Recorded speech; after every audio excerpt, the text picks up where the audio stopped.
Welcome to today's match. Like and subscribe for the best chess games. This is a book move. The opening is called King's Pawn Game. This is a book move. The opening is called Sicilian Defense. This is a book move. The opening is called Sicilian Defense. Knight to c6 is the best move.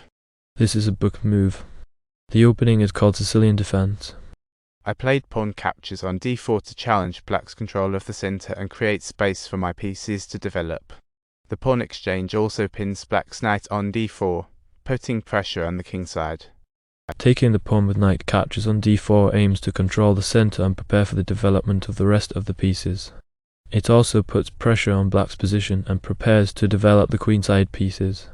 Knight to f6. Knight to c3. Pawn to g6. This is a book move. The opening is called Sicilian Defense, Dragon Variation, Classical Variation. Bishop to g7. Bishop to e3. Knight to c6 is best. This offers a trade. This develops a knight. Kingside Castle. Kingside castle. Queen to d2 is a solid move, supporting the central pawn and preparing to develop the rest of the pieces. It also puts pressure on black's position, particularly on the pawn to d5 square. Bishop to d7 is excellent. This develops a bishop. Knight to g4 is best. This offers a trade. This attacks the bishop. This move gains a tempo. Rook from file to d1 is a prophylactic move to prevent black from playing d5, which would have weakened white's pawn structure and created a potential weakness on d4. By playing radon, white is also preparing to develop the rest of the pieces and control the center of the board.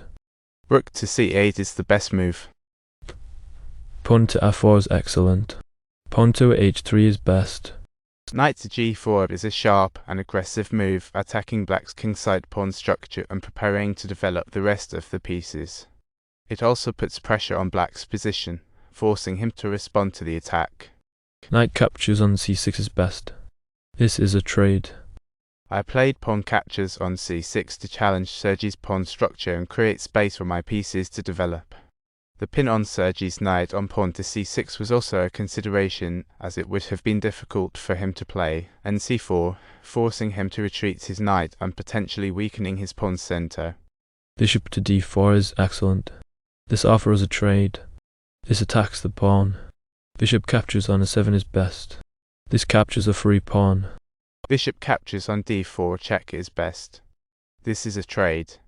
Queen captures on d4. Queen to b6 is best. This offers a trade. This attacks the pawn. This pins a piece of the opponent to their king. Queen captures on b6 is a tactical shot aiming to capture the b6 pawn and gain a small advantage. However, it also puts the queen in a somewhat exposed position, making it vulnerable to counterplay on the queen side. Pawn captures on b6. I played bishop captures on g4 to challenge Sergey's kingside pawn structure and create a potential weakness on the king side. This move also puts pressure on Sergey's position and prepares for potential counterplay on the queen side. I played bishop captures on g4 to challenge Sergey's kingside pawn structure and create a potential weakness on the king side. This move also puts pressure on Sergey's position and prepares for potential counterplay on the queen side. Rook to d4. Preparing to develop the queenside pieces and support the pawn on d5, bishop to d7 also pins the knight on c3, making it difficult for white to play d4. This move is a solid choice in the dragon variation. Attacking the kingside pawn structure, pawn to f5 aims to challenge black's control of the kingside and create space for the pieces to maneuver. This move also prepares to potentially push pawn to d4 further, putting pressure on black's position. Pawn to f6 is the best move. Pawn to g4 is excellent. Pawn to a4 is best. Pawn to g5 is good. Pawn to b5 is best. Pawn to a4. The game is over. It ended in a draw.